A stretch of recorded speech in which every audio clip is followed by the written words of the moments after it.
बहुत ही घोर कलयुग का समय है और ये समय ऐसा समय जिसमें बचाव हो सकता है तो सिर्फ अल्लाह वाहिगुरु के नाम से। इंसान की मन इंद्रियां इतने फैलाव पे हो गई हैं कि उनके सामने गुरुमुखता इंसानियत टिकती ही नहीं। टिकती उनकी है वो इंसानियत पे कायम रहते हैं, वही मानवता को कायम रखते भी हैं जो सेवा और सुमरन करते हैं। सुमरन करने के लिए कोई अलग से जगह नहीं चाहिए। आप अपने घर में परिवार में रहते हुए आराम से सुमरन कर सकते हैं। बोल के करें, अंदर ही अंदर करें, जिभा से करें, ख्यालों से करें। पर कई बार इंसान कहता है उससे सुमरन होता नहीं। बड़ी हैरानी होती है। किसी का दिमाग विचार शून्य नहीं होता। हर इंसान के अंदर विचार सदैव चलते रहते हैं। यह अलग बात है, ज्यादातर लोगों के अंदर गलत विचार चलते हैं और कम अच्छे विचार चलते हैं। कम लोग ही होते हैं जिनके अंदर अच्छे विचार ज्यादा चलते हों और बुरे कम चलते हों। अगर ऐसा है तो वो भक्ति करता है, अगर ऐसा है तो वो सुमरन का पक्का है या सेवा करता है या दृढ़ यकीन है मालिक पे। इस वजह से तो पॉसिबल है कि बुरे विचार अंदर कम चले। अदरवाइज मन ये नफ़्स शैतान बेलगाम घोड़े की तरह कहें या रॉकेट की तरह कहें, क्या नाम दें इसको। आज के आधुनिक युग में बच्चे यही समझेंगे शायद कि आमतौर पे कहा जाता है ये गाड़ी 0 से 5 सेकंड में 7 सेकंड में 100 पे जा सकती है। और मन की सुई 100 से शुरू होती है, उसकी 0 है ही नहीं। उसका पहले ही जब स्पीडोमीटर पे पैर रखता है तो 100 पहले ही आया होता है। अब जरा सोचिए उतने सेकंड में तो वो हजारों किलोमीटर की स्पीड पे चला जाता है। यानी आपके विचार आपको पता ही नहीं चलता कब आसमान पे पहुंच जाते हैं और कब पाताल में चले जाते हैं। कभी तो आपको दिखाएगा वाह तू ही आदमी है यार, बाकी तो कोई है ही नहीं, और कभी दिखाएगा तू तो मुर्दा है। हल्लाशेरी देता है मन इंसान को, वाह वाह तू ये कर दे, कोई जगह मिल जाए, कोई बात हो, कोई ये हो वो हो, बस फिर मन पंपिंग पंपिंग खूब पंप देता है। और आदमी कहता है मेरे जैसा तो बंदा पैदा ही नहीं हुआ। तो ये मन जालिम से लड़ना ही भक्ति है इस कलयुग में। आप दिखते कुछ और हो, अंदर प्रोग्राम कुछ और चल रहा होता है। यानी दुकान का लेवल जो लगा हुआ है और उसके अंदर सामान कुछ और ही रखा हुआ है। होता है ना ऐसा, कई बार कई दुकानों पे होता है। वो स्पेशल ग्राहक को ही देते हैं वो वाला सामान। आम ग्राहक तो जो पड़ा होता है उसी को देख के सामान ले जाते हैं, लेकिन कुछ स्पेशल होते हैं उनको वो वाला देते हैं जो लिखने में दिखने में नहीं होता। तो उसी तरह आपका मन आपके अंदर ऐसी बातें भर देता है जो दिखने में नहीं आती। आप वो चीज तक का दिखावा तो करते ही नहीं। अब हाँ मैं भगत, देखो मेरे जैसा कोई नहीं, मुझे तो सब पता है, मैं तो सब जानता हूं। खुद के बारे में जानता है तो छुपाता क्यों है? दूसरों के बारे में तू क्या खा के जानता है? खुद की गलतियां खुद की बुराइयां आदमी को कभी लगती नहीं कि उसमें कमी है। उसको लगता नहीं मैं तो अच्छा हूं। अगर कमियां हो भी तो कबूतर की तरह आंखें बंद कर लेता है, कहता है बिल्ली तो आ ही नहीं रही। वो देखता भी है कि हाँ जो गलत करते हैं वो भरते हैं, लेकिन उसको ये लगा रहता है नहीं नहीं मैं नहीं, मेरे में कुछ नहीं। कबूतर वाली बात आपको कई बार सुनाई है, हमने अपनी आंखों से देखी है। सामने बिल्ली आ रही है और कबूतर आंखें बंद कर लेता है, कहता है बिल्ली गायब। और पता तब चलता है जब बिल्ली आके गर्दन पकड़ लेती।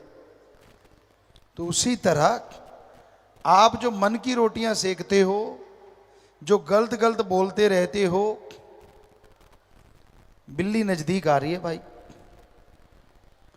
जितनी मर्जी आंखें बंद कर लो, जितना मर्जी ये सोच लो कि मैं तो कुछ भी नहीं करता, मैं तो बिल्कुल दूध का धुला हूं, करते रहो। और जब बिल्ली ने आना है तो उसने पकड़ लेना है। सो कहने का मतलब, जो बुराइयां आपके अंदर हैं या जिन बुराइयों को आप करते रहते हैं, उनको छोड़ो और सतगुरु से नाता जोड़ो। जितने दिखावे करोगे, जितने पाखंड करोगे, जितना ढोंग करोगे, उतना ही अल्लाह वाहिगुरु राम से दूर होते जाओगे। सीधे साधों को मालिक लुटाता खजाने, भोले भालों को मालिक लुटाता खजाने। भोले भाले का मतलब जिसको दुनियादारी का कोई लेना देना ही नहीं। कई बार ऐसे लोग मालिक से जब जुड़ते हैं तो वो 100% मालिक के हो जाते हैं और बहुत जल्दी मालिक के दर्श दीदार करने लगते हैं। जो तेज तरार होते हैं वो तो एक्टिंग के माहिर होते हैं। इंसान के अंदर तो इतने एक्सप्रेशन हैं मालिक ने भरे हुए जो कहने सुनने से परे, पर जब फकीर के सामने देते हो तो वो पकड़ लेता है। उसको पता चल जाता है, अच्छा अच्छा बेटा। पंजाबी में कहावत है, अन्ना जुलाहा मानल मश्करियां, रब नाल ठगियां क्यों मारे बंदे आ ते दिन रात पापां च गुजारे बंदे आ। वो ऐसे नहीं, किसी को एहसास हुआ होगा तभी ऐसे गाने या दोहे छंद बनते हैं। और ये हमने देखा है, आदमी को तो बुद्धू बनाता ही है, भगवान को भी बनाता है, सतगुरु को बनाता है।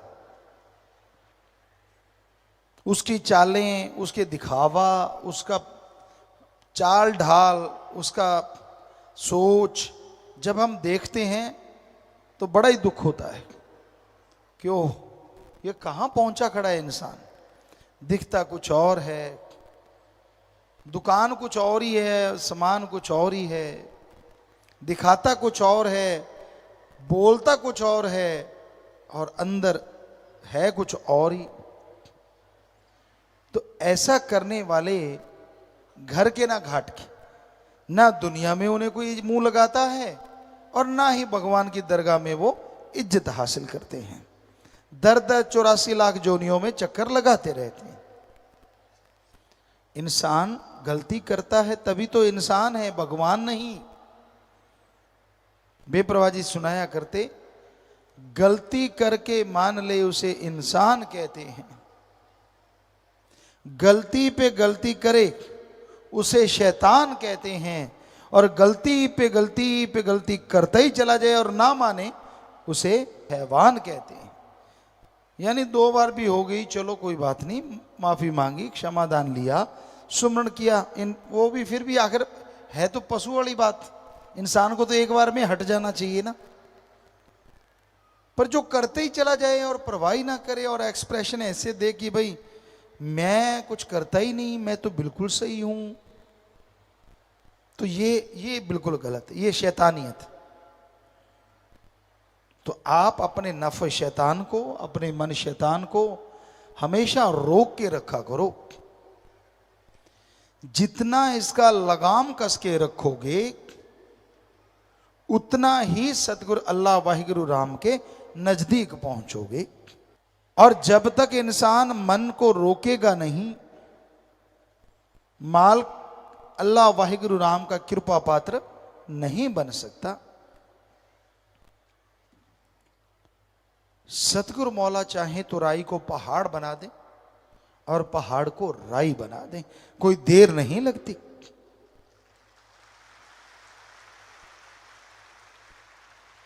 लेकिन पात्र भी तो चाहिए, उसको झेलने वाला भी तो चाहिए, लेने वाला भी तो चाहिए। दया में रहमत तो मूसलाधार दिन रात बरसती है। अरे अमृत की तो बरसात हो रही है, पर आपका घड़ा ही औंधा पड़ा है तो अमृत क्या करेगा?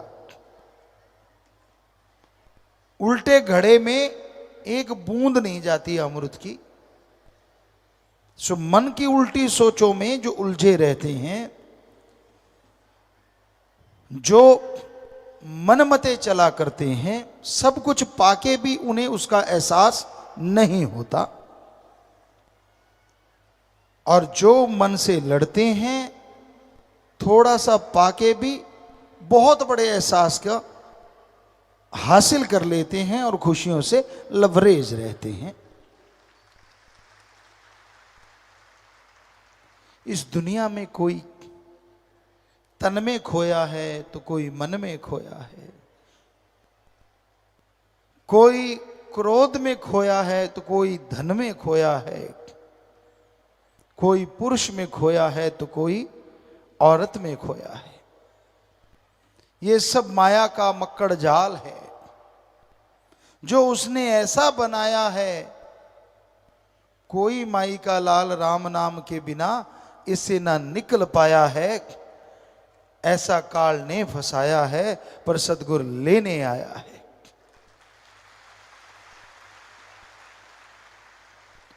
काल का जुल्म सितम रूहों पे होता है तो सतगुर पीर फकीर आते हैं, संत आते हैं, भगवान उन्हें भेजता है कि जाओ मेरी औलाद को समझाओ। पर जब औलाद ही सारा दिन पकने वाले दूध की तरह कड़कड़ के लाल हो जाए, ये समझने लग जाए कि मैं तो अपने सतगुरु को अल्लाह राम को ही बुद्धू बना सकता हूं, तो समझो उसका बुरा समय आने वाला है। इसलिए अपने नफ्स के हत्थे चढ़ के अपने आप को अहंकार की बुलंदियों पे मत लेके जाओ, वरना गिर के चकनाचूर हो जाओगी। उसे पल पल की खबर है, वो क्षण क्षण की जानता है। वो हर इंसान के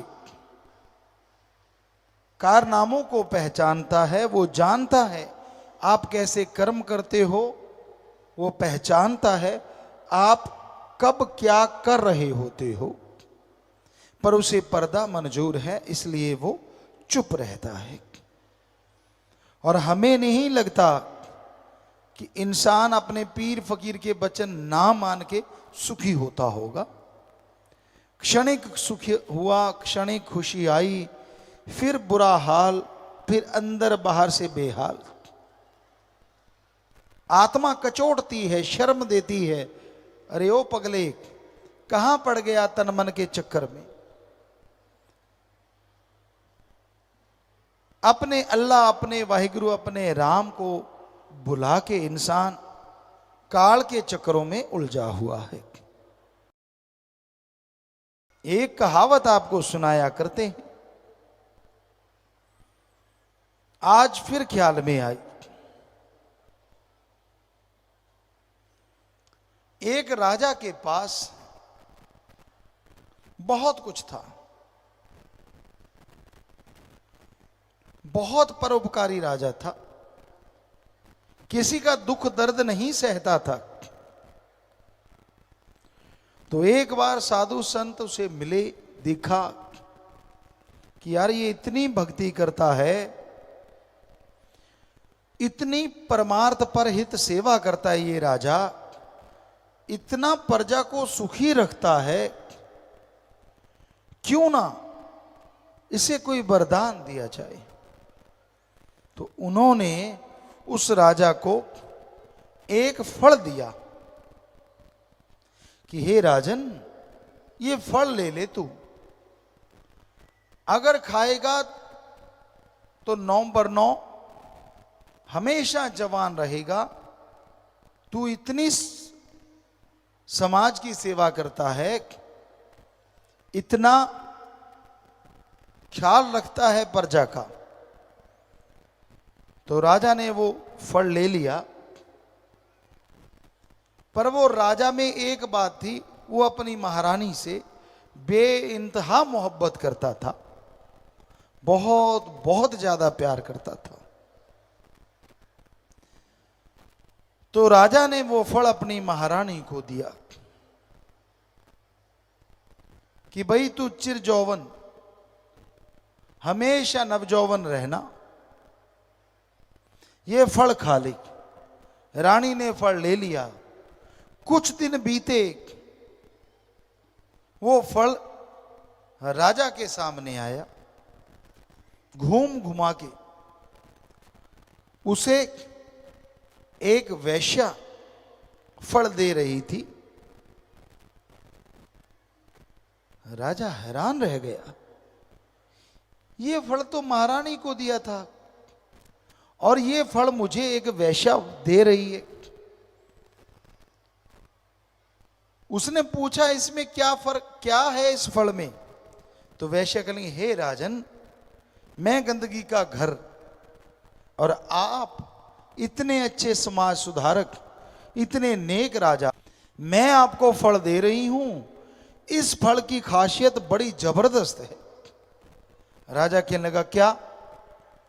कहने लगे, इसे जो खाएगा वो हमेशा नवजौवन, चिर जौवन रहेगा, जवान रहेगा, बूढ़ा नहीं होगा।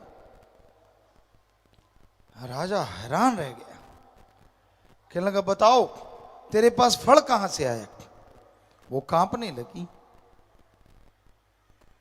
कहती बताती हूं। राजा कहता रुक। उसने महारानी को बुलाया, कहता फल कहां है?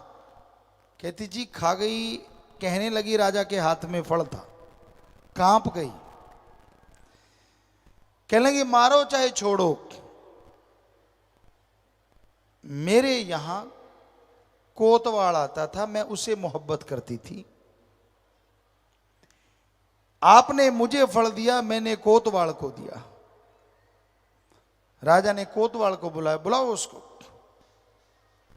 ये फल तो कोतवाल थर थर कांपते हुए कहने लगा, जी महारानी के पास तो मजबूरी वश जाता था, मेरा प्यार तो इस वैश्या से था, इसलिए मैंने ये फल इस वैश्या को दिया।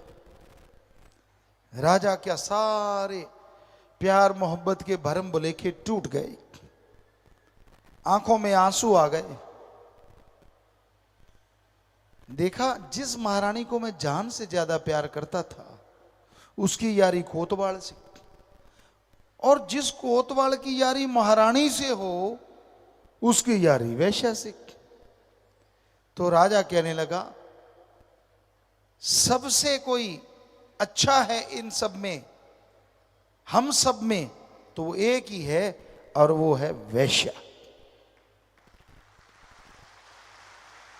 उसको इनाम दिया।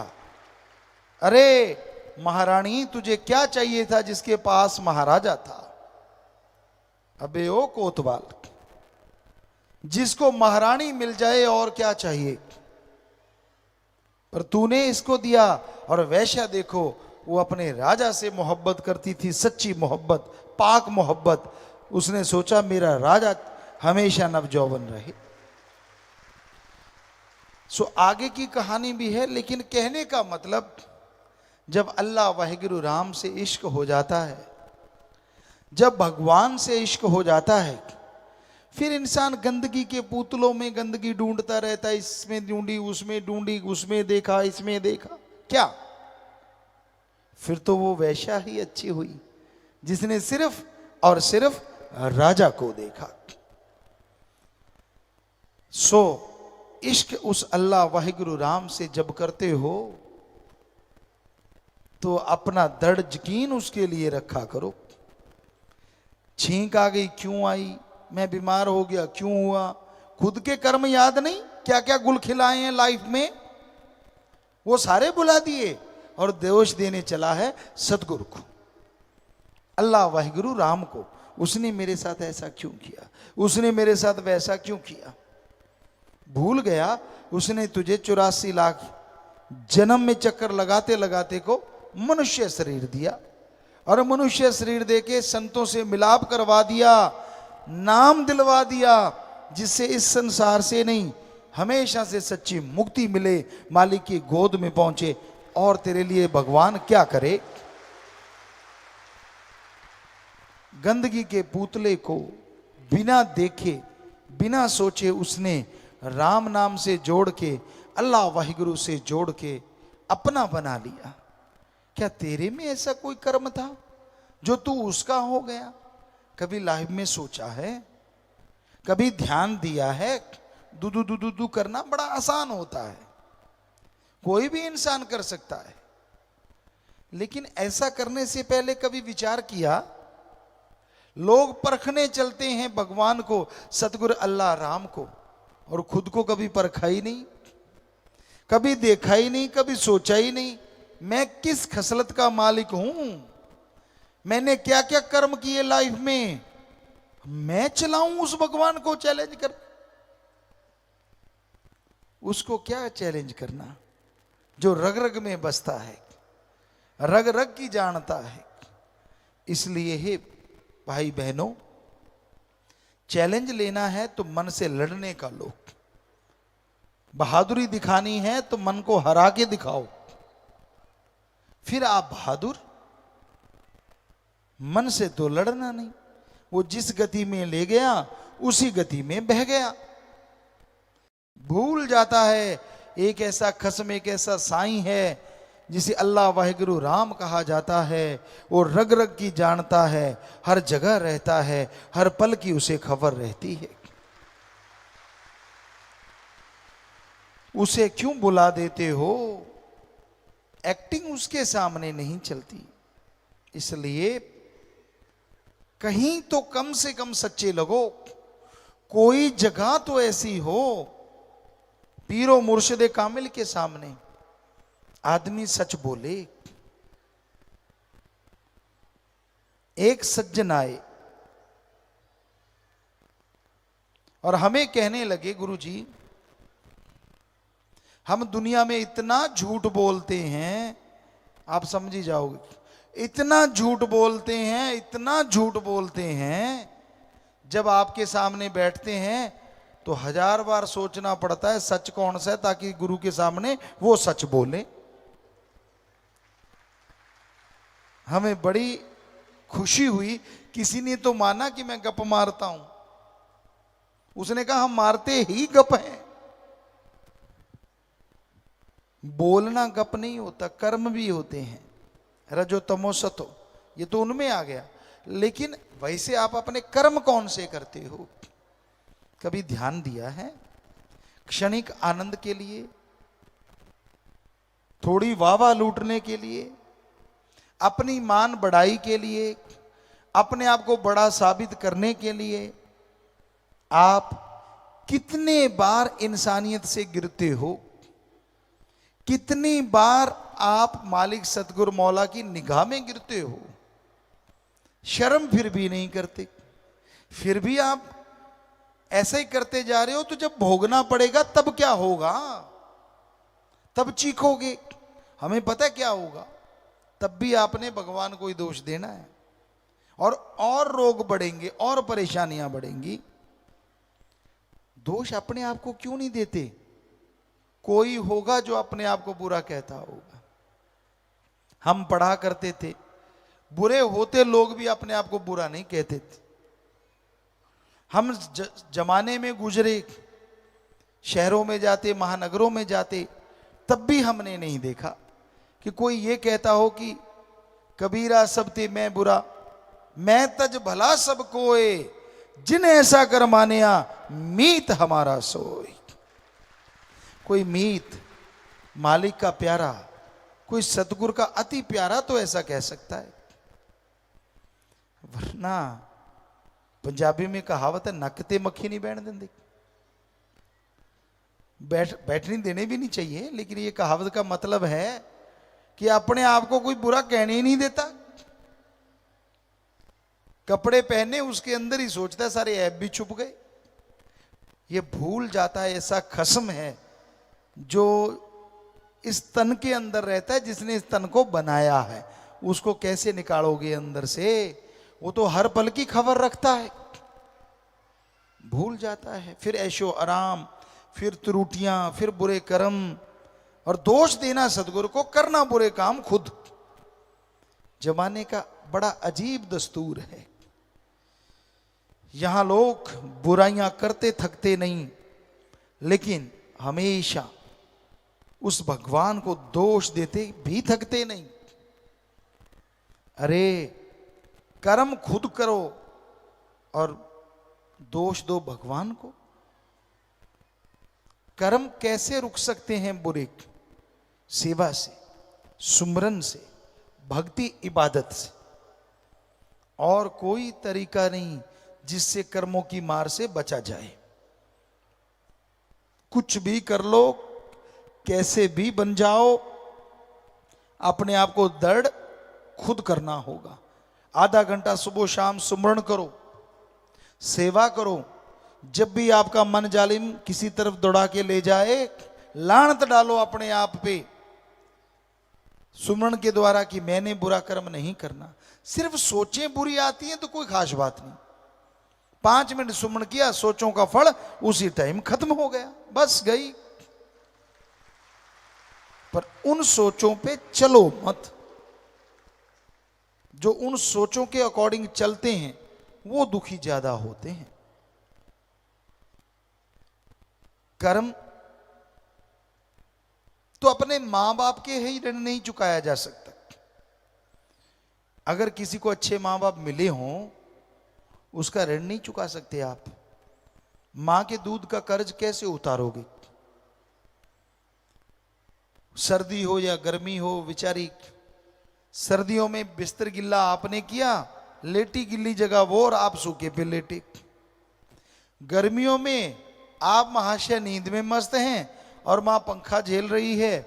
आजकल तो एसी आ गए, मां भी खुराटे बेटा भी खुराटे।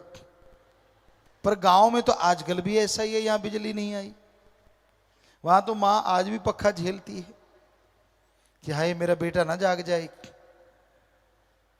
तो कैसे ऋण उतारोगे आप उस बाप का जिसने उंगली पढ़ के अच्छा चलना सिखाया, पढ़ाया लिखाया?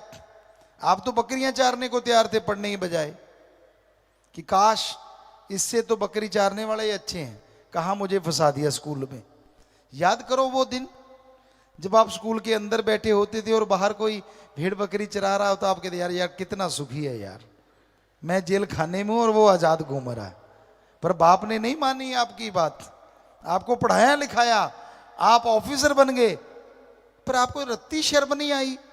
उसका शुक्राना तो क्या करना था? माँ बाप को मारी लात, निकल जाओ घर से, अब तो मेरे कबीलदारी बड़ी हो गई। अरे लानत ऐसे बेटों पे, शर्म नहीं आई, कहीं भी दर्द नहीं आया। पत्नी तो नहीं कहती कि आप सबको घर से निकाल दो, कहती है तो फिर क्यों सुनते हो आप? पत्नी को तो जन्म नहीं दिया आपके माँ बाप ने, आपको दिया है। कहीं तो लानत डालो अपने आप पे। ठीक है, अगर वो नाजायज कहते हैं, माँ बाप गलत कहते हैं, मत मानो उनकी, सुन लो और कह दो जी चुप रहो, हम जैसा होगा हम कर लेंगे, प्यार से खाना दो, बढ़िया दो। पर आप तो उनको घर से निकाल देते हो। वो नंगे हैं या कपड़े पहने हैं, वो खाते हैं कि नहीं खाते, आपको शर्म नहीं आती? आप जब छोटे से थे, जरा सी भूख लगती थी मां दौड़ी चली जाती थी। आप कोई भी खाने की चीज मांगते थे, बाप का पुरजोर कोशिश होती थी वो लाके दे, वो नहीं तो उससे कोई छोटी चीज ला देते थे। सबके मां बाप तो बुरे नहीं होंगे, अच्छे तो होंगे ही ना। पर आपने उनसे क्या अच्छा व्यवहार किया? किया तो शाबाश, रण उतर गया। अगर नहीं किया तो लानत आप पे, आपके मां बाप पे नहीं। अगला कहता है यार कैसी औलाद जन्मी? औलाद तो आदमी बढ़िया ही जन्मता है। वो जैसे संग सोहबत में गया, उसका रंग जैसा उसने अपना लिया, वो वैसा बन जाता है। तो इसलिए हमेशा से ध्यान रखो अपने माँ बाप का, और माँ बाप को भी चाहिए वो बच्चों के कार्य में ज्यादा दखल ना दे। एक बार शायद हंसने वाली बात किसी ने सुनाई थी बच्चों ने, कि बेटा कह रहा था मैं पानी लगाने जा रहा हूं, वो कहता ये फावड़ा नहीं वो फावड़ा ले जा। कहता तू चुप हो जा। कहता मैं कब बोला? जाने लगा, कहता ओए जुत्ती को पहनिए चप्पल पहन जा। कहता मैंने कहा ना चुप हो जा। कहता मैं नहीं बोलता। फिर जाने लगा, कहता ओए तूने कुर्ता ये क्यों पहना, वो पहन जा। तो वो कहने का मतलब बिना वजह टांग अड़ाना। एक तो बुजुर्ग अवस्था में वैसे टांगे कमजोर हो जाती, और बिना वजह आप अड़ाते रहते हो। आप राम का नाम क्यों नहीं जपते बुजुर्गों? जितना जोर दाढ़ी बाड़ी संवारने में लगाते हो, उससे आधा राम नाम का जाप करने में लगा लिया करो ना।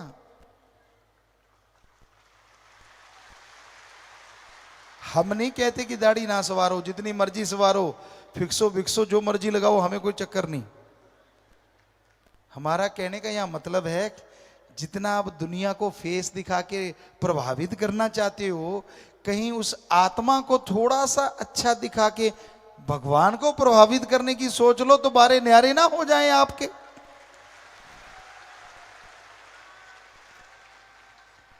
पर कई ऐसे होते हैं, कहते यार तजर्बा ही अब आया है, पहले तो पता ही नहीं चला, जवानी तो नदानी में चली गई, अधेड़ अवस्था में बच्चे पालते रहे, अब थोड़े से सुरखुरू हुए हैं, अब मतलब थोड़े से खाली से हुए हैं, अब मजा लेंगे जिंदगी का। और कई बार मजा लेते लेते टांग तुड़वा बैठते हैं, फिर मजा ही लेते रहते चारपाई पे। सो कहने का मतलब, कभी तो रिटायरमेंट ले लो गृहस्थ जिंदगी से। जन्म से लेके मरने तक गृहस्थ में डूबे रहोगे क्या? कभी तो वाहिगुरु राम को याद कर लिया करो, जिसने बढ़िया सी जिंदगी दी है, मनुष्य जीवन दिया है। पर ना जी, मेरा ये क्यों नहीं, मेरा वो क्यों नहीं, मेरा फलां। एक बुजुर्ग माता आई, हमने कहा बेचारी बीमार है, शायद प्रार्थना करना चाहती है, हाथ कांप रहे हैं, तक तक तक सिर कांप रहा है। हमने कहा हाँ बोलो, आप उदास हैं? कहते हाँ पिताजी। क्या चक्कर है? बेटा पोता तंग करते हैं? कहते नहीं नहीं नहीं नहीं नहीं, बढ़िया घर है, बेटा है, पोता है, आगे पोते के भी बेटा है, बड़ा हो गया। तो फिर क्या चाहती हो? कहती पोते के बेटे के बेटा हो जाए, बेटियां हैं दो। हमने कहा ले, अरे कुछ मांगना था, काश मांग लेती, मुझे भगवान मिल जाए, पता नहीं कितनी उम्र बाकी है। वो नहीं मांगा, पता नहीं आगे से आगे जाके किसका मांगा। तो ऐसे हैं, छोड़ते ही नहीं, छोड़ते ही नहीं भाई। पर मस्ताना जी महाराज ने वचन किए कि सेवा करते हो, और अगर आप त्यागी बन के सेवा करते हो, तो त्यागी का मतलब त्यागना, चाहे कुछ भी होता रहे। ऐसे त्यागी बन गए, फिर कुछ भी नहीं होगा, सब कुछ मालिक अच्छा ही अच्छा करेगा, क्योंकि फिर वो करेगा, उसको लाज है। और अगर आप टांगे अड़ाते रहोगे तो फिर करते रहो, आप भी दुखी, वो भी दुखी, तू भी दुखी, मैं भी दुखी, कहता। तो वो वाली बात भाई,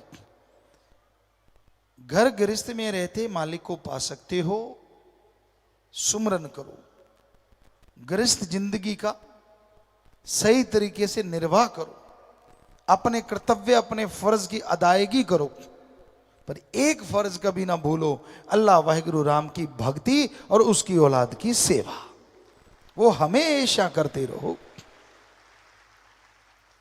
और जब त्यागी बनते हो तो सच्चे त्यागी बनो, दिखने वाले नहीं, डुप्लीकेट नहीं, सच्चे वाले। कि जब छोड़ ही दिया सब कुछ तो फिर छोड़ दिया।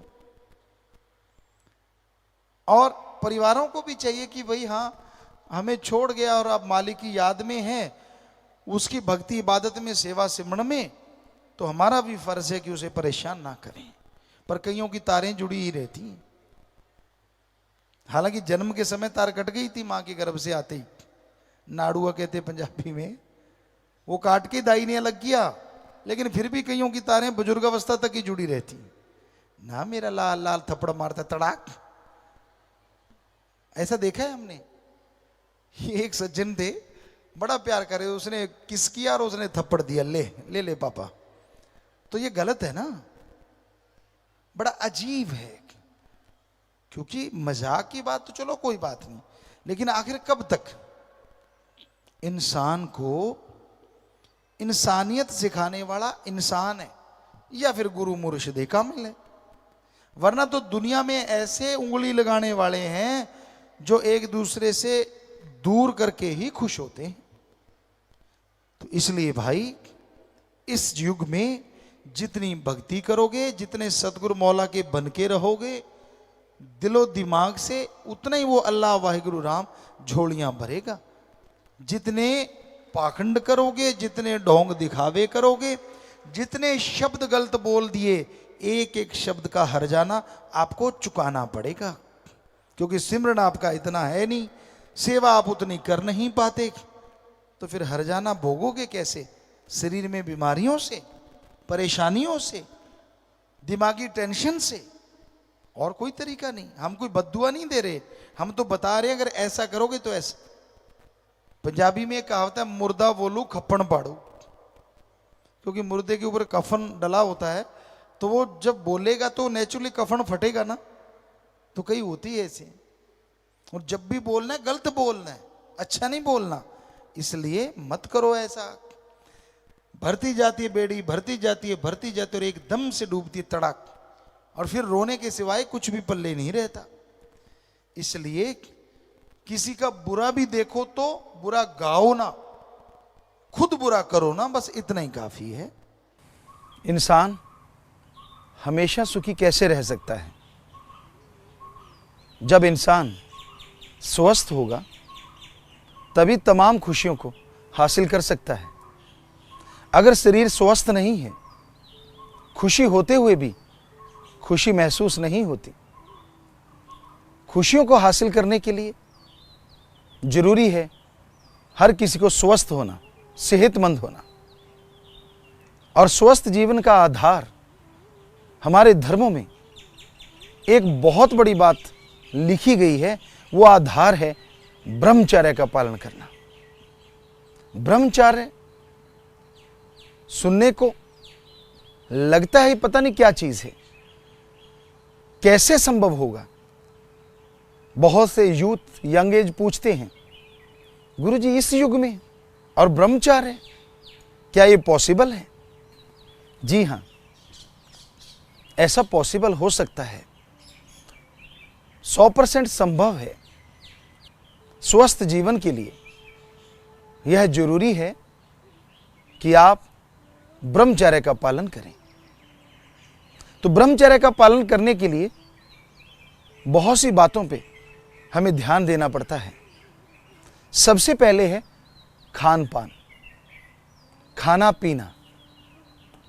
कैसा खाना खाएं जो ब्रह्मचर्य में साथ दे? बहुत ज्यादा स्पाइसी नहीं होना चाहिए। मिर्ची, गरम मसाले ये शरीर में उत्तेजना लाते हैं, इससे कभी शरीर को कोई फायदा नहीं होता, बेहद ज्यादा। इसलिए आप बहुत ज्यादा मिर्च मसाले प्रयोग में ना लाएं। हम यह नहीं कहते कि आप खाएं ना, मिर्च मसाले डालें, लेकिन थोड़े तली हुई चीजों से परहेज करें। जितनी भी तली हुई चीजें होती हैं ये शरीर में रोग पैदा करती हैं, शरीर को स्वस्थ नहीं बनाती।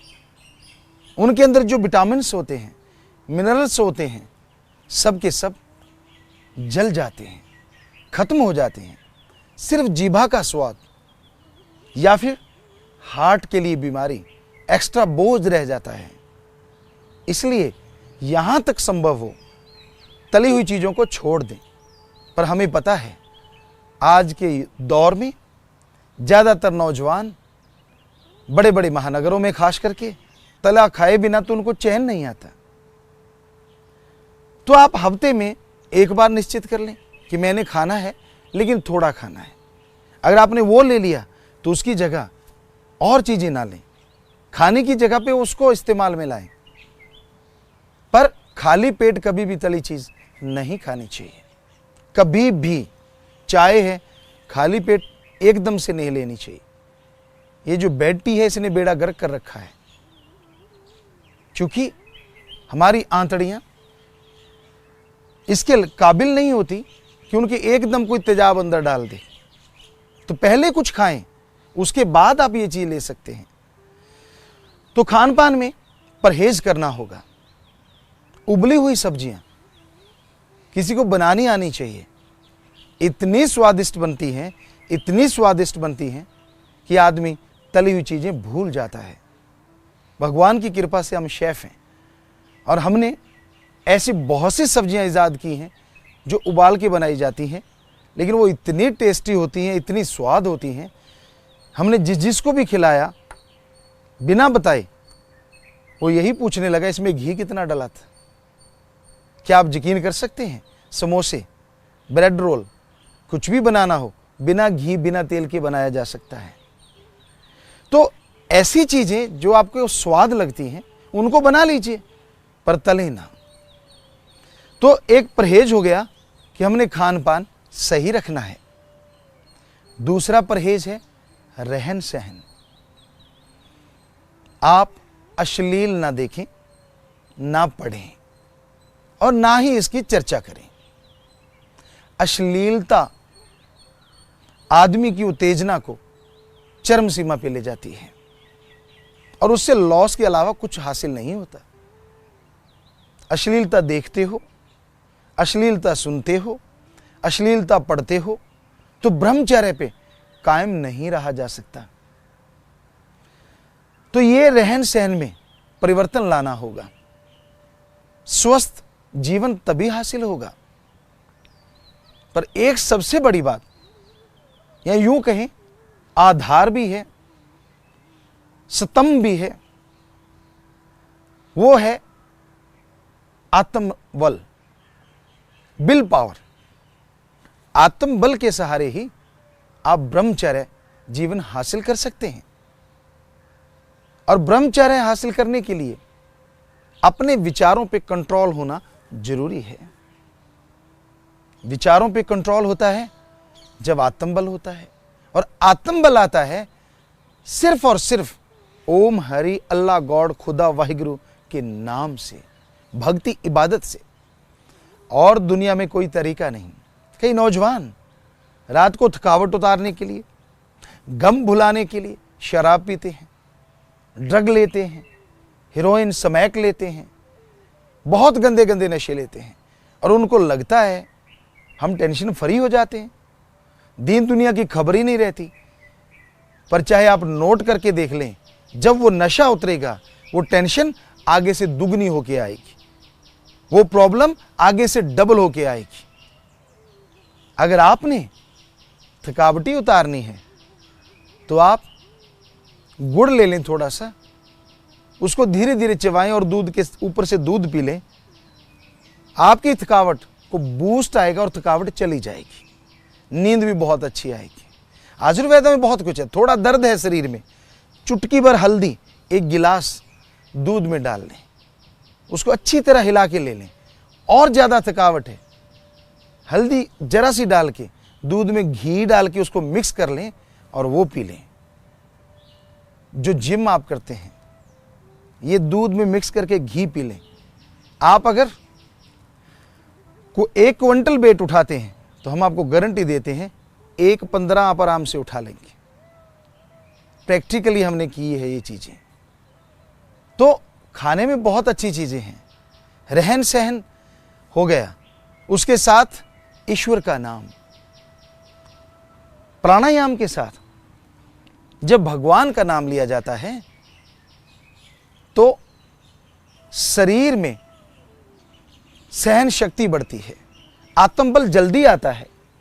जैसे हमने श्वास अंदर भर लिया और उसको रोक के रखना है और मालिक की भक्ति करते जाना है, फिर छोड़ते जाना है। मेथड ऑफ मेडिटेशन, गुरु मंत्र, कलमा नाम शब्द का जाप करते जाना है। श्वास निकाल देना है विदाउट एयर, बिना प्राणवायु के। वहां भी आपने सुमन करते रहना है। मान लीजिए पहली बार आप 5 सेकंड विदाउट एयर रह पाए हैं, 7, 8, 9, 10, 1-2 मिनट तक पहुंच जाएंगे, हम आपको गारंटी देते हैं आपकी सहन शक्ति बहुत ज़्यादा बढ़ जाएगी। हमने लोगों को बताया, कहने लगे गुरुजी बड़ा गुस्सा आता है, बात बात पे तुनक मिजाज। किसी ने बात कही नहीं कि टेम्परेचर 10 डिग्री से सीधा 90 डिग्री पहुंचता है। उन्होंने ब्रह्मचर्य का पालन करते हुए इस तरह से गुरुमंत्र का जाप किया तो कहने लगे मैंने 15 दिन के बाद शीशे के सामने खड़े होकर देखा, क्या मैं वही आदमी हूं जो बात बात पे तुनक मिजाज था। अच्छे पढ़े लिखे ब्रिगेडियर थे वो। कहने गुरुजी मैं दंग रह गया। सुबह दोपहर शाम खाली पेट 25 श्वास गिनती करके 15 दिन उन्होंने किया। ब्रह्मचर्य पालन करने में जबरदस्त ताकत आई क्योंकि सहन शक्ति बढ़ गई। सही मायनों में आत्मबल बढ़ गया और आत्मबल से ही आप बुरे विचारों पे काबू पा सकते हैं। जरा सोच के देखिए, जिनका विचारों पे काबू है, ब्रह्मचर्य का पालन करने लगता है, एड्स जैसी बीमारी का तो वैसे ही डर नहीं रहता। बहुत सी एलर्जी ऑटोमेटिकली चली जाती है, बहुत सी बीमारियां दूर हो जाती हैं।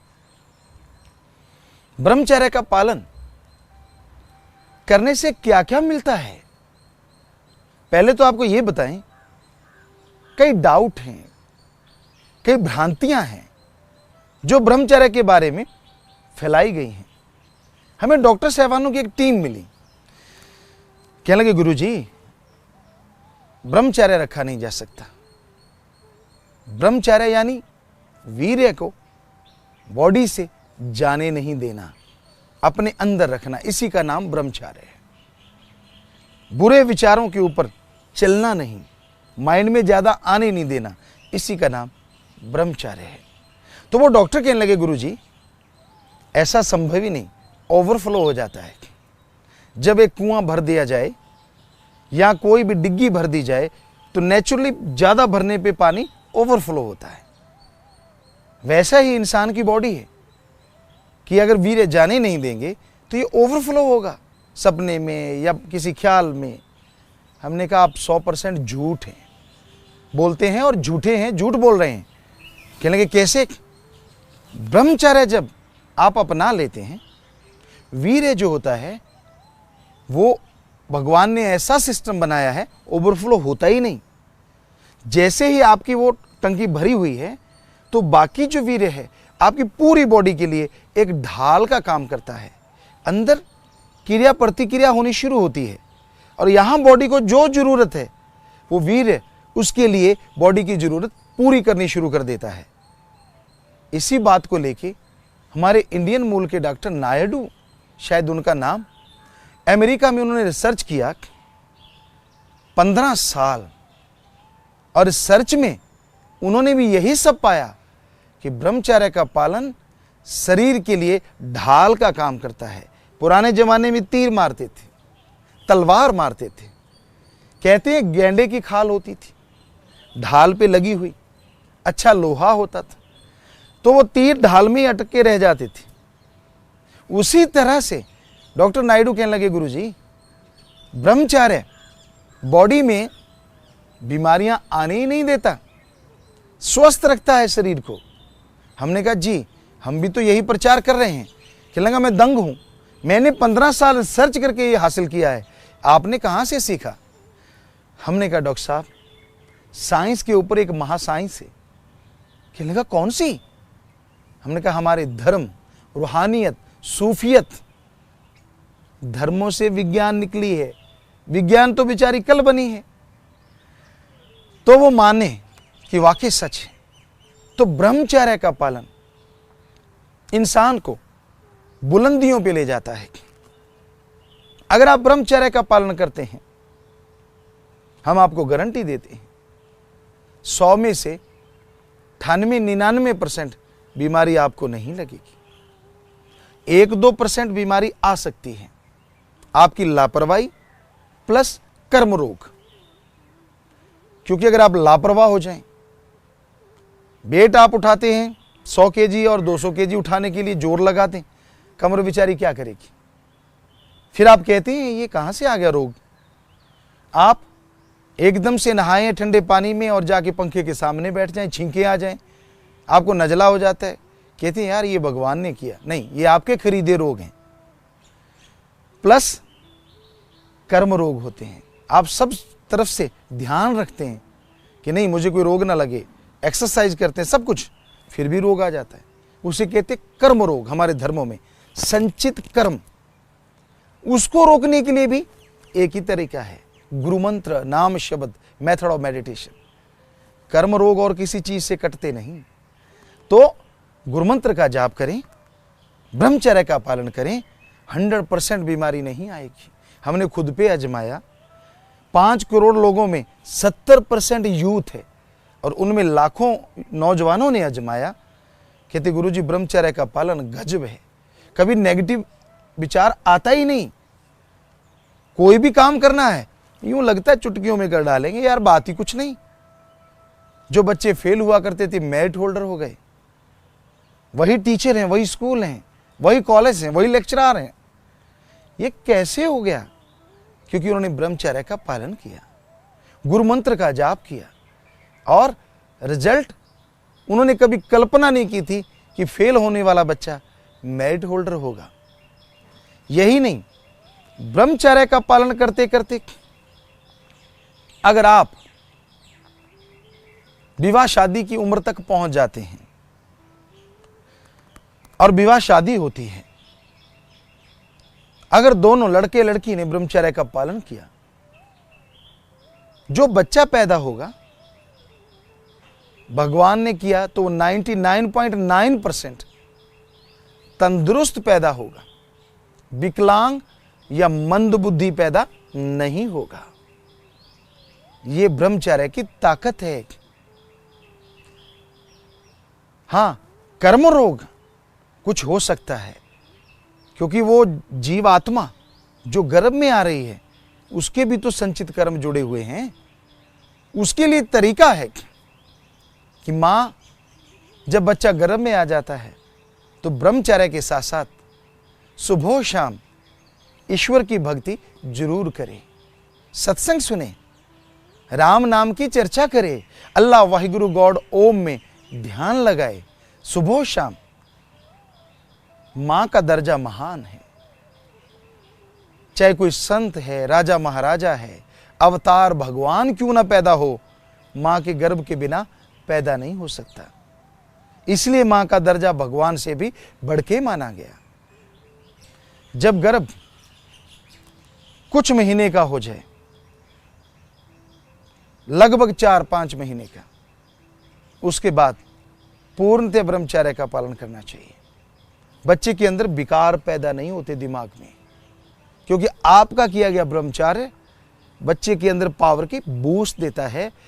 और आप सुबह शाम अल्लाह मालिक राम का नाम जपेंगे और ब्रह्मचर्य का पालन करेंगे तो बच्चा और स्वस्थ पैदा होगा, अच्छे विचारों वाला पैदा होगा। तो यह है ब्रह्मचर्य का कमाल। जो ब्रह्मचर्य का पालन करते हुए आगे बढ़ते चले जाते हैं, वो दुनिया में बहुत बहुत तरक्कियां हासिल करते हैं, दुनिया में उनका नाम होता है।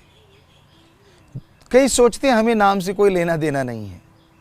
ठीक है, आप अपना नाम के लिए कुछ मत कीजिए, शरीर से तो लेना देना होना चाहिए। ये तो अगर सही चलेगा तभी आप बात कर पाएंगे ना, तभी आप कहीं जा पाएंगे। ये तो आपका फर्ज भी है, कर्तव्य है। धर्मों में लिखा है आत्मरक्षा पहला कर्तव्य है, तो उसके लिए भी जरूरी है ब्रह्मचर्य। शरीर तंदुरुस्त रहता है। आप बीमार हैं, क्या आप चाहते हैं कि भयानक बीमारी के दौर से जो आप गुजरे वो बार बार ना आए? कौन नहीं चाहेगा। आपको कोई टेंशन हुई, कोई प्रॉब्लम आई लाइफ में और आप मर गए फिर जिंदा हुए, मर गए फिर जिंदा हुए। क्योंकि धर्मों में बात आती है, चिंता जो होती है ना, जीते जी इंसान को जलाने वाली चिता होती है। जिसको टेंशन हो जाती है वो रोज मरता है, थोड़ा टेंशन फ्री हुआ तो फिर जी जाता है। जीते जी मरना कहते हैं इसे। चिंता चिता होती है। क्या आपको नहीं लगता इस चिंता से मुक्ति चाहिए? तो ब्रह्मचर्य जरूरी है, क्योंकि उससे बॉडी में पावर आएगी। इनडायरेक्टली भगवान का नाम लेना तो जरूरी है ही, क्योंकि ब्रह्मचर्य भी तभी निभा पाएंगे अगर ईश्वर का नाम लेंगे, आत्मबल होगा। तो भयानक से भयानक बीमारियां आने से पहले चली जाएंगी। छोटी सी बात लगती है, सोच के देखिए। जब कोई भयानक बीमारी आदमी को जकड़ लेती है, कई महीने चारपाई बेड पे पड़ना पड़ता है, लाखों रुपए, हजारों करोड़ों रुपए खर्चा हो जाता है। कितना अच्छा हो बीमारी आने से पहले बीमारी कट जाए, क्योंकि चारपाई पे एक बार आदमी डल जाता है ना बीमार होके, तो फिर से वही स्वस्थ होने में सालों लग जाते हैं। कितना अच्छा हुआ कि बीमारी आई ही नहीं और आप स्वस्थ रहे। और फिर पैसे के लिए तो आप पगलाए रहते हैं। ठगी, बेईमानी, भ्रष्टाचार, लोगों का खून चूसना, हक मार के खाना, ये माया रानी का तो कमाल है। कितना अच्छा होगा कि आपको बीमारी आएगी नहीं और लाखों रुपए आपका लॉस आपको होगा ही नहीं। इतना प्रॉफिट का सौदा है ब्रह्मचर्य। तो आप ईश्वर के नाम की भक्ति किया करें, जिससे ब्रह्मचर्य रहेगा। और ब्रह्मचर्य होगा तो आपको शारीरिक तौर पे, मानसिक तौर पे, अजी बिजनेस के तौर पे भी प्रॉफिट ही प्रॉफिट होगा। क्या आप ऐसा हासिल नहीं करना चाहेंगे? हर कोई चाहेगा। विवाहित जीवन में क्या तालमेल बिठाया जा सकता है? जी हाँ, दोनों मियाँ बीवी, एक नहीं दोनों, अगर ईश्वर की भक्ति से जुड़ जाएं और ठान लें कि हमने संयम बरतना है, क्योंकि ये तो भगवान की तरफ से मंजूर है, नर और मादा, इसमें कोई गलत नहीं है रिलेशन। लेकिन संयम, आपको पता है पशु तब आपस में रिश्ता बनाते हैं जब उन्होंने औलाद लेनी हो, और आपको तो पशुओं से धर्मों में हजारों लाखों गुना बेहतर बताया गया है। इशारा काफी है हमारे ख्याल से, आप खुद ही समझ लीजिए। संयम तो रखना चाहिए ना। विवाह शादी हो गई, रिलेशन ओके है, कुछ हर्ज नहीं, लेकिन हम ये भी नहीं कहते कि पशुओं की तरह ही आप, क्योंकि आप सोचते हैं ये तो बिल्कुल गलत होगा। लेकिन संयम, संयम अगर आप रखेंगे तो वो ब्रह्मचर्य आपके शरीर में अलग शक्ति भरेगा, चेहरे पे एक नूर होगा, और अंत्यकरण में बहुत ही कर गुजरने की एक तमन्ना होगी, एक जुनून होगा कि मैंने कुछ करना है। हर अच्छे प्रोफेशन में आप तरक्की करते चले जाएंगे, क्योंकि नेगेटिव विचार नहीं आएंगे तो तरक्की में बाधा नहीं आती। और तरक्की में बाधा होती है स्वस्थ शरीर का ना होना। जब आपको नजला हो गया, आपको बुखार हो गया, सिर भारी भारी है, टेंशन छाई हुई है, बाहर में ले जाओ आपको यूं लगेगा बंजड़ है। और जब आपका अंत्यकरण में शांति है, शरीर तंदुरुस्त है, बंजड़ में ले जाइए, यूं लगेगा गुले गुलजार खिला हुआ है। अजी चारों तरफ महक आएगी बंजड़ में भी, वो आड़े तिरछे टीले भी आपको भगवान के डिजाइन लगेंगे। यहाँ पानी नहीं है, यूं लगेगा यार बरसात हो रही है। तो ये है ब्रह्मचर्य का कमाल। तो आखिर में ईश्वर की भक्ति करें, संयम रखें, ब्रह्मचर्य का पालन करें, और जिंदगी में अंदर बाहर की तमाम खुशियां भगवान आपको देगा। ये हम आपको गारंटी के साथ कहते हैं, और आप सबको बहुत बहुत आशीर्वाद कहते हैं, ताकि आप ब्रह्मचर्य का पालन कर सकें।